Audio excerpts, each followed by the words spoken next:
We started discussing the necessary conditions for a deadlock to occur, and we have said that there are four necessary conditions. The first necessary condition is mutual exclusion.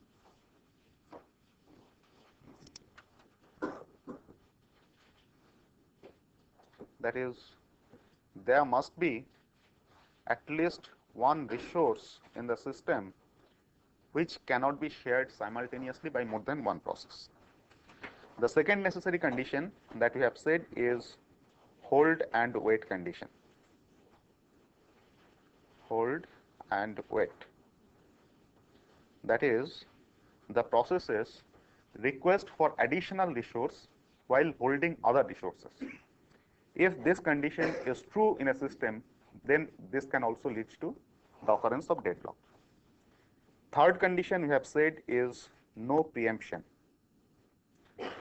That is, once a resource is allocated to a particular process, that resource cannot be preempted. The process has to voluntarily release the resource on completion.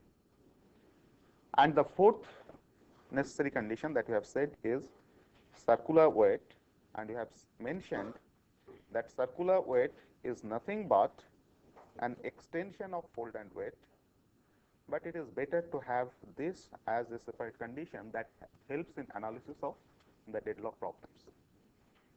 So if all these four conditions exist simultaneously in a system, then the system may lead to deadlock. However, if we can ensure that if at least one of them is not present in the system, then the system will not be in deadlock. And there is a nice example which illustrates the existence of all these four conditions, and we can have a deadlock situation is like this. Suppose we have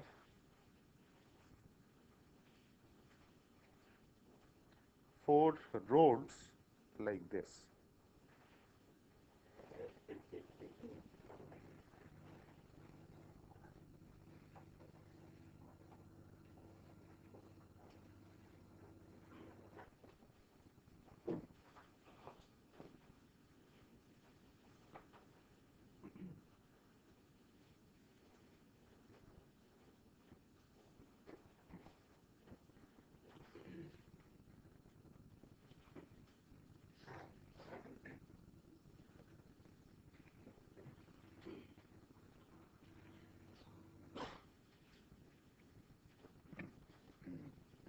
So these are four roads, and these are the junctions. And in every road, the traffic can move only in one direction. So if I say that this is the north, okay, in this road,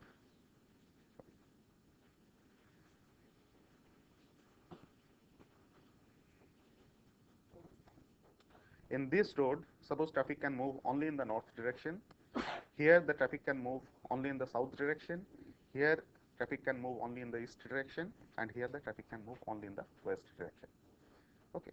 So if we have a situation like this, the cars are moving over all these roads, and at a particular point of time, we have this kind of situation.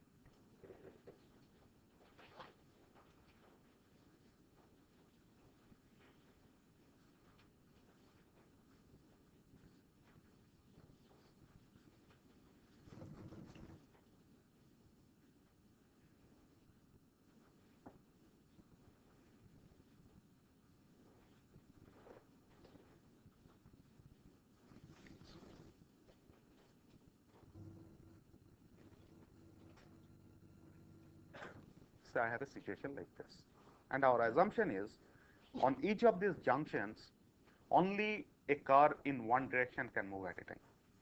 Okay. So if a car is moving in the south direction on this junction, no other car in the east direction can move. So this is a perfect example of a deadlock. So here you find that cars have queued up to this point, and beyond this it finds that this junction is occupied by the traffic moving in the west direction. And this traffic has come up to this point when it finds that this junction is again occupied by the cars moving in the north direction. And here these cars have also come up to this point, and it finds that this junction is occupied by the traffic moving in the east direction, and this traffic also cannot be cleared because this junction is occupied by the cars moving in the south direction.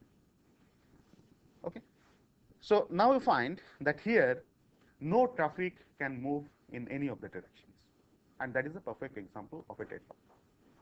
Now let us see whether all these four conditions exist in this particular case or not.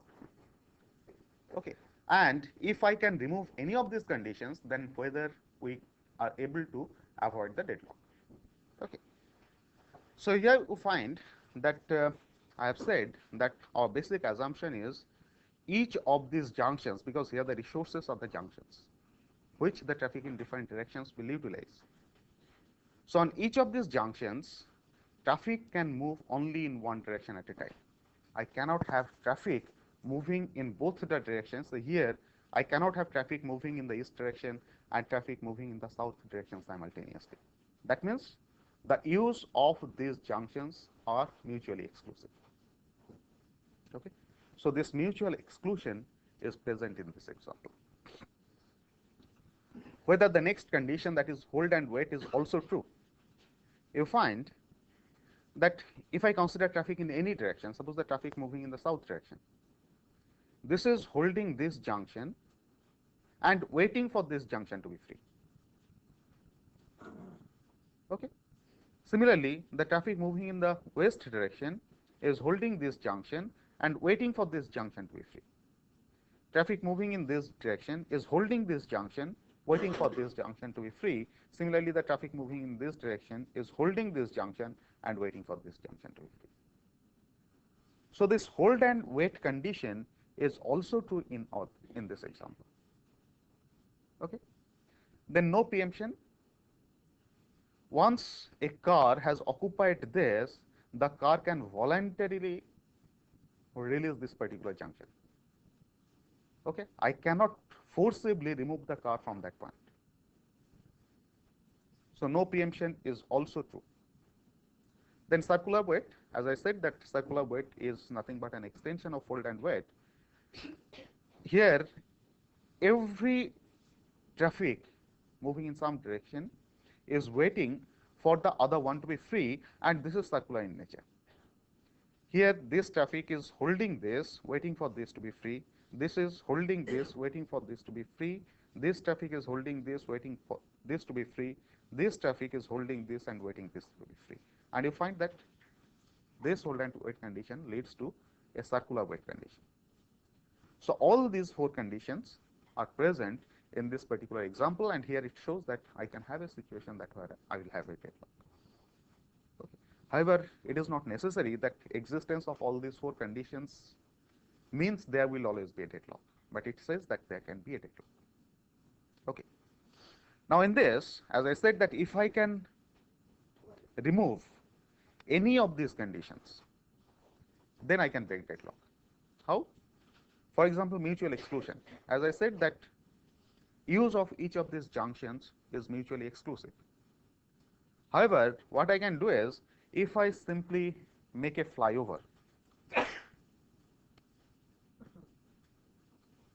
at this junction, in that case what I have, the traffic need not take this junction, however it can take this flyover and move. Okay. So that I can do on each of these junctions, in which case I will never have a deadlock. Okay. So if I remove this mutual exclusion, deadlock will never occur. Similarly, if I can avoid hold and wait, how I can do it? If I take this traffic, why it has led to deadlock? Because it is holding this junction and waiting for this junction to be free. Instead of doing this, if I impose a condition that this traffic can hold this junction only when this junction is free, otherwise it cannot hold this junction. That means before entering this part of the road, it will check whether this junction is free or not. If this junction is free, then only the car can enter this road. Okay. And if I impose that condition, in that case, this hold and wait will be broken. And I will never have a deadlock. Okay. How can I avoid no preemption condition? If I find that a particular traffic is holding a particular junction, a particular resource, I can simply bring a crane, lift up that particular car and throw it away. So what you are doing is you are forcibly making that particular resource free. That is, you are preempting the resource from the traffic which is holding it. Okay. And if I do that, a junction becomes free, then all this traffic can move, this will become free, all of them can move, this will become free, all of them can move, this will become free, all of them can move. Okay. So by removing this no preemption condition, again I can break the deadlock. And similarly, this circular wait. Obviously, if I can break this hold and wait, circular wait can also be broken. Okay. So this is a nice example which shows existence of all the four conditions and how that can lead to a deadlock. Okay. Now for this deadlock discussion, we'll assume that our system consists of finite number of resources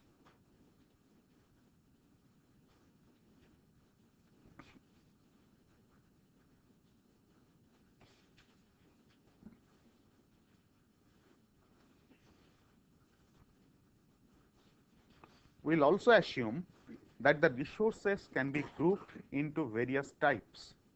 Okay. So I can have various types of resources.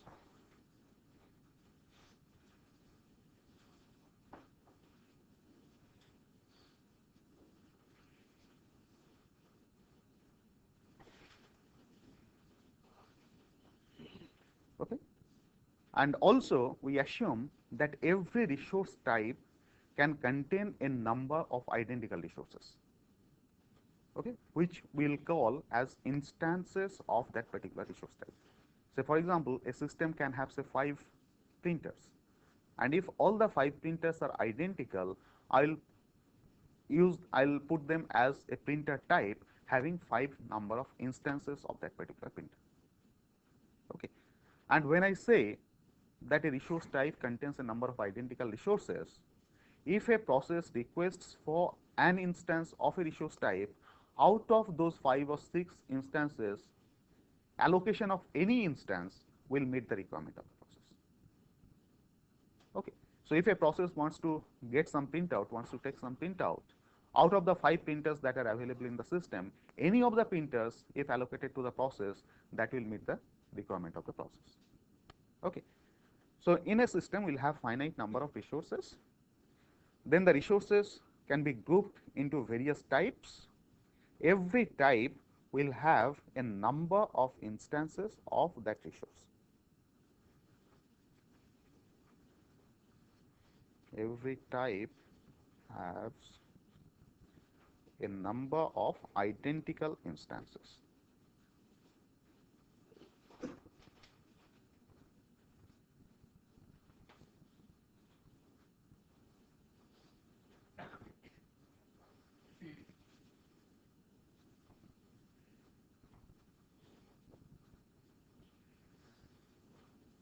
Okay. So this is our assumption.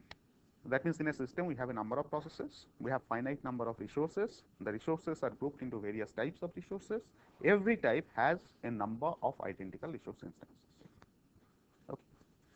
Now this deadlock can be very easily described with the help of graphical technique. As you all know that a graph is represented by a pair, the pair is V and E, where V is the set of vertices in the graph and E is the set of edges in the graph. Okay. Now the vertices in this case will be of two types. We'll have some vertices which represent the processes in the system, and we'll have some other vertices which will represent the resource types in the system. Okay. So a vertex corresponding to a process will represent that by a circle, and a vertex corresponding to a resource type will be represented by a rectangle, and within the rectangle we'll put a number of dots which is equal to the number of instances of that resource type. So if a particular resource type has got say 3 identical instances of that resource, we will put 3 dots in the rectangle. Okay. Similarly, for edges, we will have 2 kinds of edges. One we will call as request edge,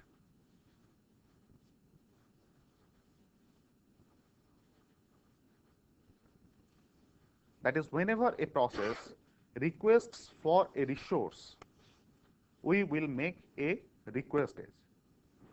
Okay. And a request edge is of the form a process Pi requesting for a resource type, an instance of resource type Rj. So we make an request edge starting from process Pi to resource type Rj. Okay. So if this represents the process Pi, as I said, that every process will be represented by a vertex, and that representation is with the help of a circle, and every resource type will be represented by a rectangle. So this is a vertex corresponding to the resource type Rj, and if this Rj contains say 2 resource instances, then we will have 2 dots within this rectangle. And whenever process Pi puts a request for a resource type Rj, an instance of resource type Rj, then we will have a request edge from Pi to Rj. Now, since Pi has put a request of Rj and our assumption is all these instances are identical, then when this request is actually met, that is resource instance is actually allocated to the process, then this request edge will be converted to an allocation edge. Okay. So one kind of edge we have is the request edge, and the other kind of edge that we'll have in the graph is called an allocation edge.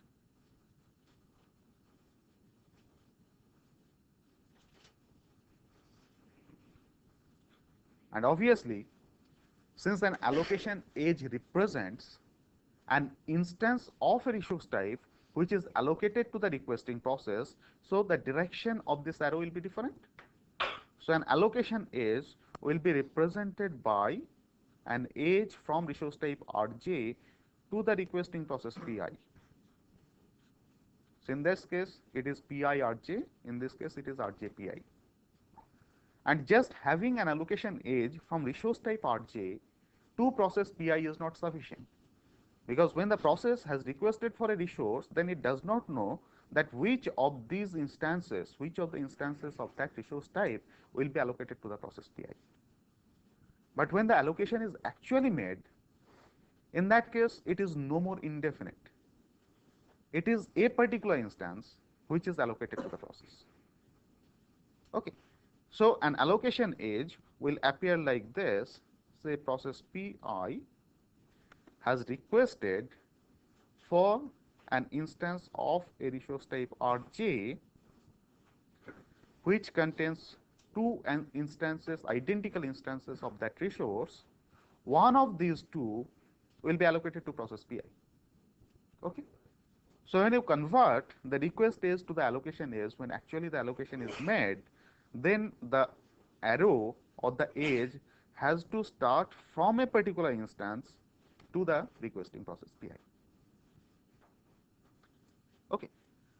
So in the resource, and this graph is called a resource allocation graph.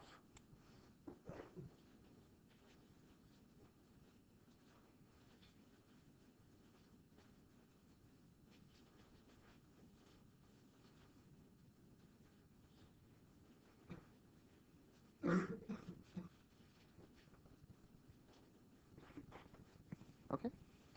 And we can describe a deadlock situation with the help of resource allocation graph.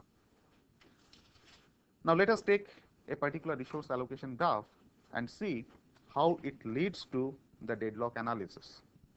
situation. So suppose at a particular instant of time in a system we have got three processes, and let us say the processes are P1, P2 and P3. So this is the resource allocation graph that we are discussing. And suppose this system has got four resource types, and those resource types we will put as resource type R1, resource type say R2,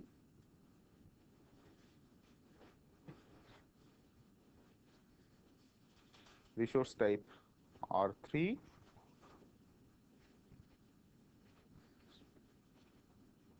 and resource type say R4.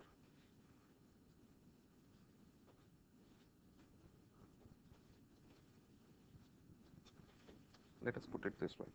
Okay. And we assume that resource type R1 has got a single instance of that resource. Resource type R3 also has got a single instance of that resource.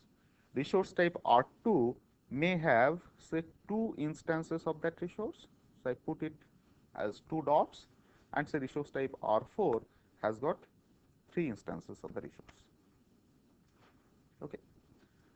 Now at a particular instant of time, let us assume that P1 has put a request for an instance of resource type R1. Okay. And at that time, an instance of resource type R2 is allocated to process P1. Okay. So P1 is holding R2, and while holding R2, it is requesting for instance of resource type R1. Okay. Resource type R1 at that point of time may be actually allocated to process P2, right? And while holding an instance of resource type R1, suppose process P2 has put a request for an instance of resource type R3. Okay. And at the same time, suppose an instance, the second instance of resource type R2 is also allocated to process P2. Right?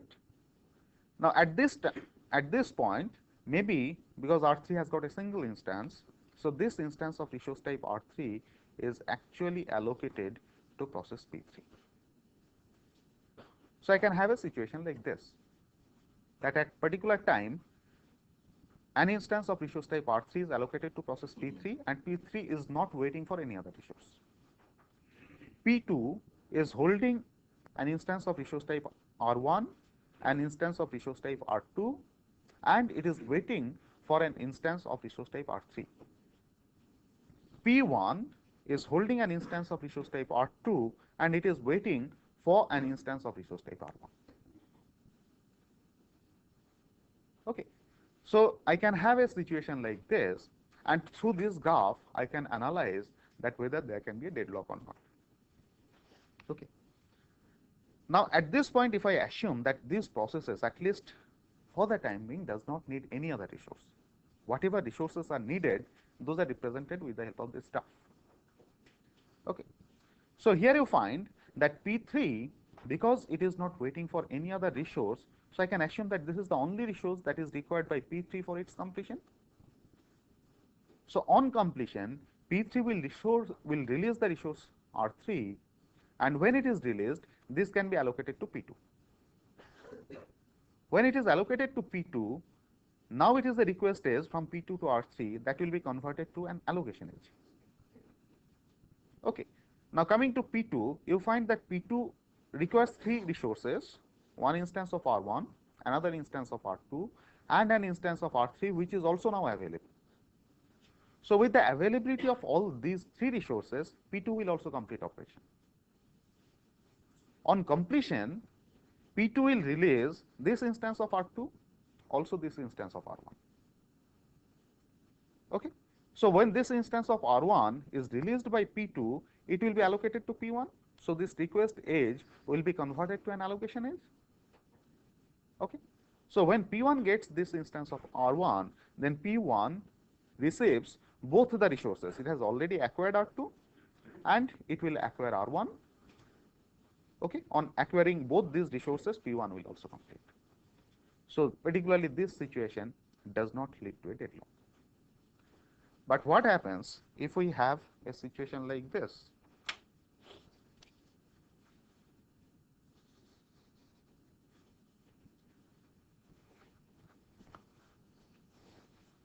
Suppose at the same time P3 is also waiting for an instance of resource type R2.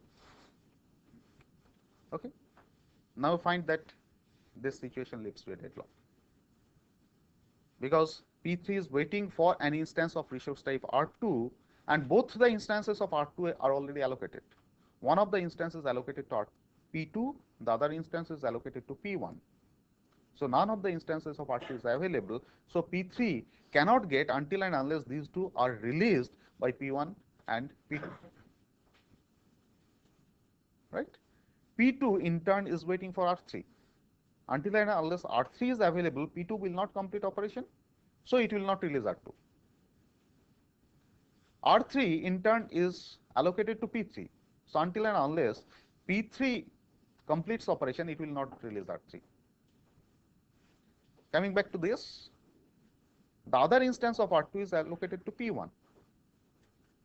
P1 will release this resource only when P1 gets R1 and completes operation. R1 is currently allocated to P2. P2 will not release R1 until and unless it gets R3. Okay.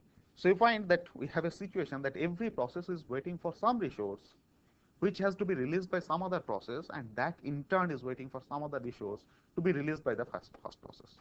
So we have a perfect situation of deadlock. Okay. So from this resource allocation graph, one point is quite clear, that if in a resource allocation graph we find that there is a cycle, you find that there are two cycles in this graph. One is this, other one is this. Okay. So if there is a cycle in the graph, then there can be a deadlock. Again, I am saying there can be a deadlock. Okay. There may not be a deadlock. Even if there is a cycle in the graph, this may not lead to a deadlock. That is also possible. However, if every resource type contains a single instance of a resource, then existence of a cycle means there is a deadlock. But if the resource types contains multiple instances of the resources, then existence of a cycle means that there may be a deadlock. It does not say that there is a deadlock. Okay. Say for example, if I take another resource allocation graph, something like this, say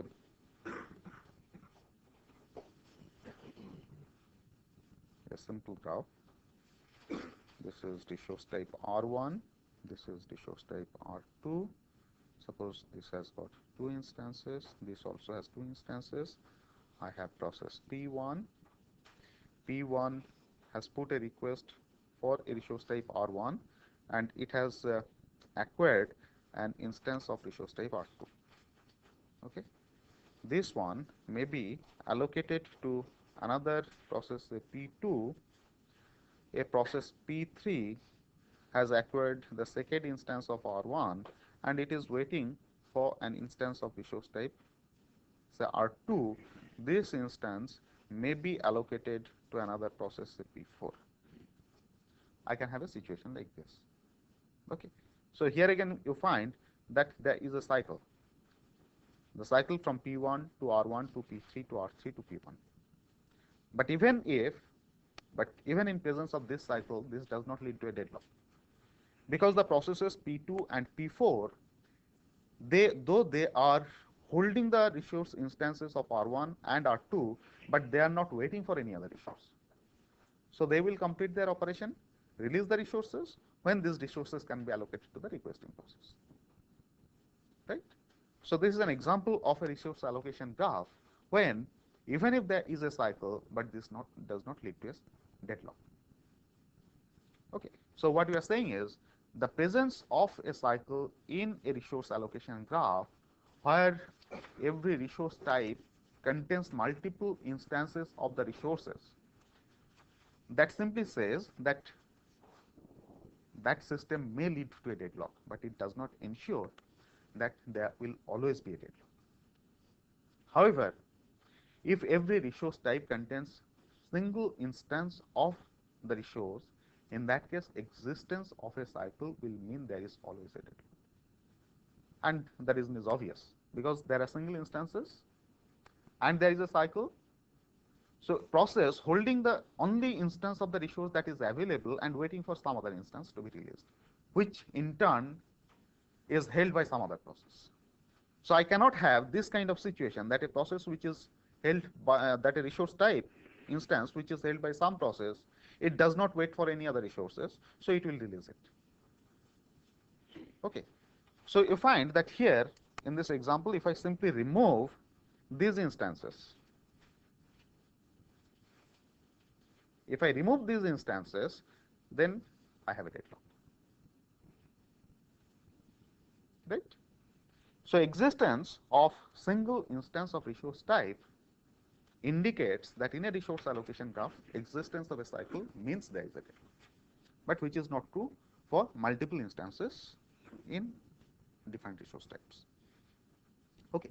So this is a method that we can use for describing deadlocks and to find out whether deadlock has occurred or not.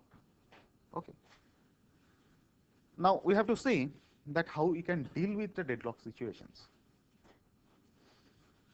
So there are different approaches in which the deadlock can be managed.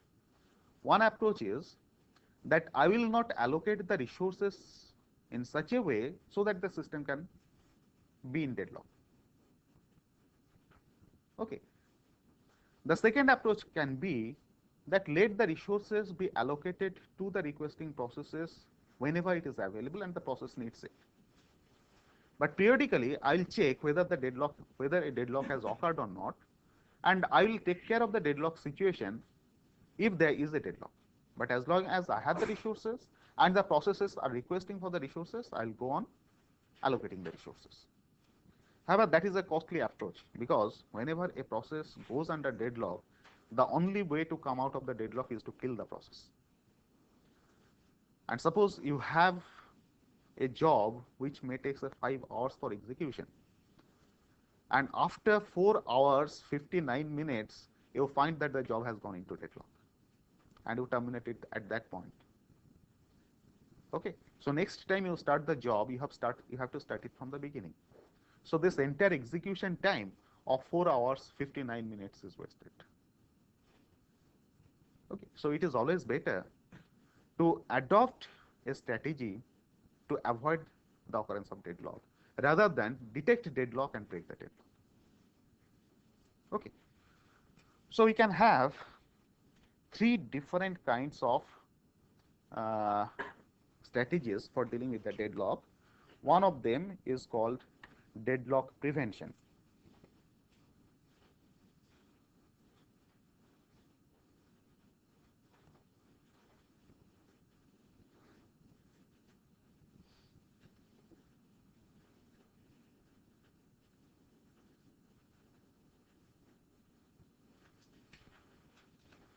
The second strategy is called deadlock avoidance.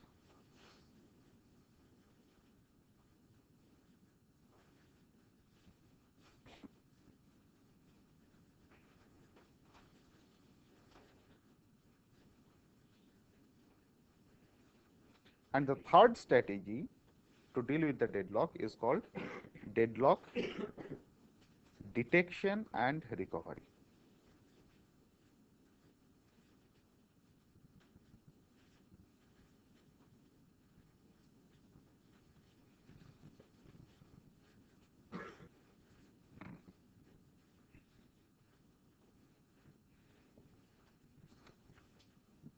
It is this deadlock detection and recovery which I said that we allow the system to allocate the resources whenever it is available, and periodically I check whether there has been a deadlock or not. If there is a deadlock, you try to break the deadlock. And this is an approach which we don't want to be taken, because this leads to inefficient utilization of resources, and there are a lot of wastes. However, what is preferred is either deadlock prevention or deadlock avoidance. Okay, though these two appear to be the same. In one case, you are preventing the deadlock from occurrence. In other case, you are avoiding the deadlock to be occurred. Okay, so they apparently, these two techniques are same, but there is a difference of approach. The difference is, in case of deadlock, we know that there are a number of resources in the system. The processes requests for those resources whenever they need the resources. Okay. In case of deadlock prevention technique, what is used is you put restriction on the processes in the way they can request for the resources. That means what we try to do is we try to see whether we can break by such restriction one of the 4 necessary conditions of the deadlock to occur. Okay. That is, you try to break either mutual exclusion, or you try to break hold and wait, or you try to break no preemption, or you try to break the circular wait. Okay. So you try to break one of these 4 conditions through this deadlock prevention technique. In case of deadlock avoidance, you don't put any restriction on the way in which the processes can request for the resources. We assume that the processes can put the request at any time whenever they need some resource. But the system will decide whether that request will be immediately granted, or the request will be, or the process will be asked to wait for release of some more resources by other processes, and then only the request will be granted. Okay. So in such case, in case of deadlock avoidance algorithm, it may so happen, even if a process asks for, say, 2 instances of a particular resource type, and maybe at that point 3 instances of that resource type is available. Okay. So what is available is more than what is requested by the process. But even then the process may have to wait, because the system will try to analyze that after allocation of those 2 instances, if there is any possibility that the system will enter deadlock. Okay. So it will perform a pre-calculation in background to find out whether this allocation will lead to a deadlock or not. If it leads to a deadlock, then the state of the system is called an unsafe state. So the system will try to see that the system never goes into an unsafe state. Of course, unsafe state does not mean that there will be deadlock. So as in this case, we have seen that whenever there is a circle, this does not mean that there is a deadlock, but there is a possibility that there will be deadlock. So such a kind of situation we'll call as unsafe. Okay. So we should try to see that our allocation should never lead to a cycle, even if that does not lead to a deadlock, but we will try to avoid the cycle. So that is an approach which is taken in case of deadlock avoidance. Okay. Now first let us see what is deadlock prevention, whether by some means we can break any of the 4 conditions which are responsible for the occurrence of deadlock. So we first consider this deadlock prevention technique.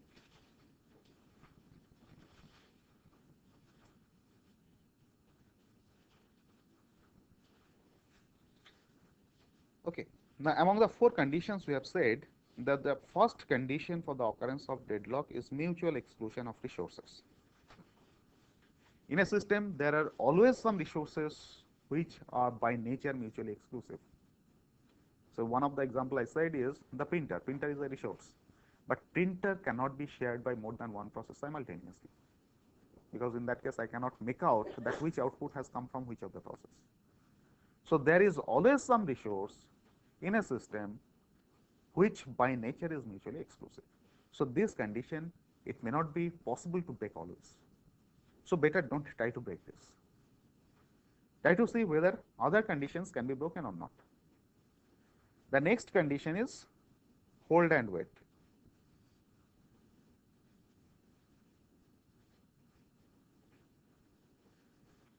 Let us see whether this hold and wait condition can be broken. Hold and wait says that a process requests for additional resources while holding other resources. So here I can put a restriction that a process can request for a resource only when it is holding none. That means before putting a request for a resource, whatever resource it has already acquired, that has to be released. Okay. It may so happen that the process has not yet finished its work with that particular resource, but even then it has to release and put that resource into the list of resources which will be required by the process in future. Right? So if I put that restriction, in that case, this hold and wait can be avoided. The other approach can be that whatever is the number of resources that the process needs for its completion, it will put request for all those resources at the beginning, acquire all those resources, then only it can start execution. Okay. So if a process requires say 5 resources A, B, C, D and E, before starting execution it will put request for all those resources, all those 5 resources. Only when it acquires all those 5 resources, then only the process will start execution, and at the end it will release all the 5 resources. Okay. So I never have the situation that it is putting a request while holding others. It first gets hold of the resources, then only starts execution. So that also avoids the deadlock. But the problem is inefficient utilization of resources. The process is getting all the 5 resources, but all the 5 resources it won't need all the time. So for example, if the printer is one of the resources, normally we want to have the printout at the end of processing. But at the very beginning, if I hold the printer till end, for most of the time the printer is not utilized. Okay. So this leads to poor utilization of resources, but even then it solves the deadlock problem. Okay. The third condition, that is no preemption.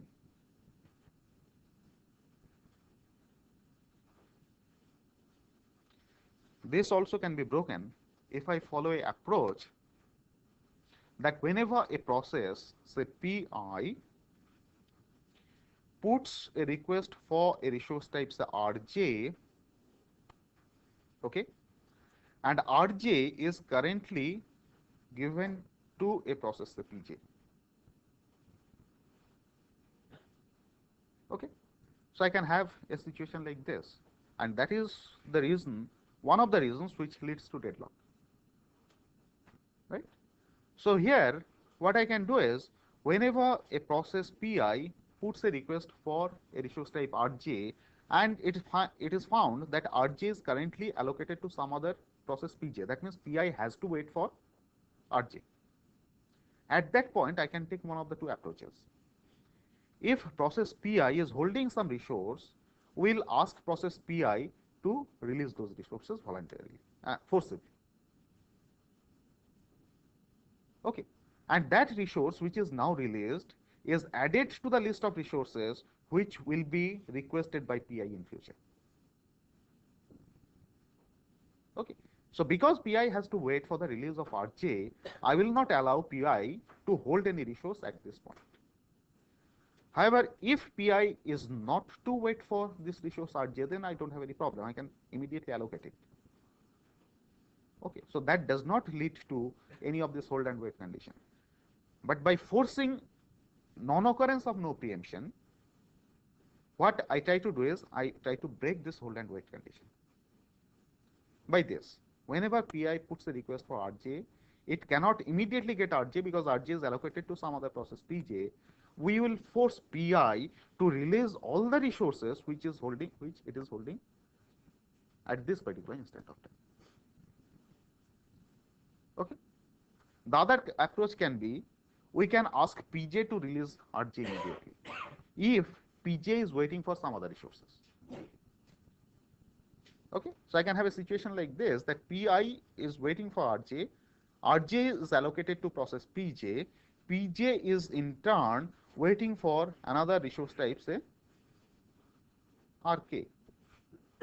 That means Pj also cannot proceed its execution because Rk is not available. Okay. So at this point, what I can do is, because Pj is also waiting, while holding Rj, we'll ask Pj to release Rj. When Rj can be allocated to Pi and Pi can complete execution. So there are various approaches that can be taken, and this will try to break this no preemption condition. And the fourth condition, that is the circular wait, can be broken if we allow the processes to request for resources in a particular order. So for that, what we do is, we define a mapping function, you decide a mapping function, say f, which maps resource types to the set of integers n. That means for every resource type Rj, I have a corresponding integer number. Okay. Now we put a restriction that a process, while holding a resource type Ri, can put a request for another resource type Rj only when f of Rj is greater than f of Ri. So while holding resource type Ri, it can put a request for resource type Rj only when f of Rj is greater than f of Ri. If this condition is not satisfied, then the process cannot put a request for resource type Rj. For that, what it has to do is, before putting a request for resource type Rj, it has to release resource type Ri. Okay. For this, the condition must be true. And next day we'll see that if we impose this condition and put restriction on in the way the resources can be requested, the deadlock can be avoided.